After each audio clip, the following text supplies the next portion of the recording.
Welcome তোমাদেরকে আরও নতুন একটা ভিডিওতে। প্রায় 4-5 মাস পরে ভিডিও আপলোড করছি, কারণ এই 4-5 মাসে প্রায় ফোনের প্রবলেম, অনেক কিছু প্রবলেমের জন্য আমি ভিডিও আপলোড করতে পারিনি। অনেক ভিডিও জমে গেছে, তো আশা করছি এরপরে পরপর অনেক ভিডিও আমি আপলোড করতে পারবো।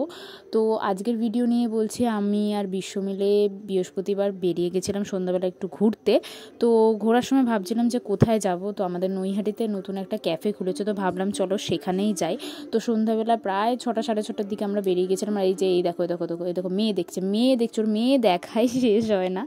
তো তারপরে ওখান থেকে আমরা বাইকে করে চলে যাই হলো ওই নতুন ক্যাফেটা তোমাদেরকে আমি দেখাচ্ছি। তো রেটিং সবই দেখলাম বেশ ভালো, সেই জন্য ভাবলাম যাওয়া যাক। আমাদের নৈহাটিতে প্রায় অনেক ক্যাফে রয়েছে, ক্যাফে খুলেছে, তো এটাতে এখনও অবধি অনেক ক্যাফেতেই যাওয়া হয়নি, তো এটাতে দেখলাম যে রেটিং বেশ ভালো, সেই জন্য ভাবলাম যে যাওয়া যাক।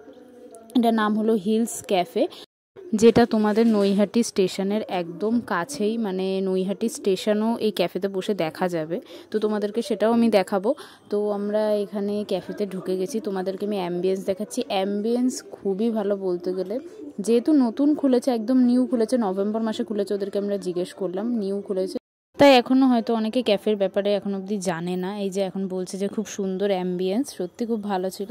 তো তোমাদেরকে যেটা বলছিলাম, আমার সবথেকে ভালো ক্যাফেটার সেটা হলো একদম পুরো আমাদের নৈহাটি স্টেশন একদম ভিউটা দেখা যায়, যেটা আমি তোমাদেরকে বললাম যে স্টেশনের ওই যে আমাদের নৈহাটি স্টেশন, আর একদম অপোজিট সাইডে হলো এই ক্যাফেটা নতুন খুলেছে। তোমরা চাইলে আসতে পারো, গুগলেও তোমরা দেখে নিতে পারো, রেটিং খুবই ভালো। আর আমরা এখানে অর্ডার করেছিলাম 2টো চা, সাথে ফিশ ফিঙ্গার, আর তারপরে আমরা অর্ডার করেছিলাম হলো পাস্তা। তো ফার্স্টে আমাদেরকে এটা সার্ভ করে দিয়ে গেল। এই যে চা আর ফিশ ফিঙ্গার দেখে প্রচুর খুশি হয়েছে, কেন খুশি হয়েছে আমি জানি না। তো তারপরে যাই হোক, আমাদের পাস্তাটাও চলে আসলো। পাস্তাটার কোয়ান্টিটি এতটা পরিমাণে বেশি, মানে আমি তো আর শেষে খেতেই পাচ্ছিলাম না। এই শেষে এনার জন্য আমি রেখে দিই যেগুলো আমি খেতে পারি না। আর এই যে দেখো কি করে, সত্যি কথা।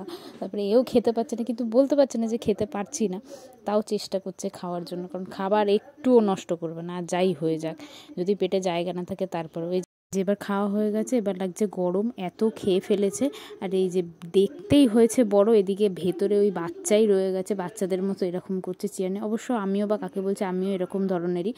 পরে আমরা বিল পে করে চলে গেছিলাম বাড়ির দিকে, কারণ অনেক রাত হয়ে গেছিলো, প্রায় 9টা বেজে গেছিলো। আর এই যে দাঁড়িয়ে দেওয়ালের সাথে কথা বলছে, কি কথা বলছে দেওয়ালের সাথে জানি না। আমাকে আবার বলছে যে সব কিছুই ভিডিও করতে হয়। অবশ্যই সব কিছুই ভিডিও করতে হয়, কারণ কখন কি মুহূর্ত ক্যাপচার করতে হয় বলা যায় না, সেজন্য ভিডিও সবসময় অন রাখতে হয়।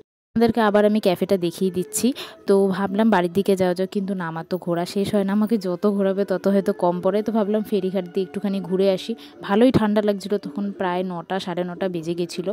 তো ফেরিঘাটে গিয়ে দেখি তখনও প্রায় জমজমাট, কিন্তু এবার তো বাড়ির দিকে যেতেই হবে, অনেক রাত হয়ে গেছে। বাড়িতে গিয়ে ঝাড়টা খেতে হবে, কারণ পেট পুরো ভরে গেছে, বাড়িতে গিয়ে একটুও খেতে পারবো না, মায়ের ঝাড় খেতেই হবে।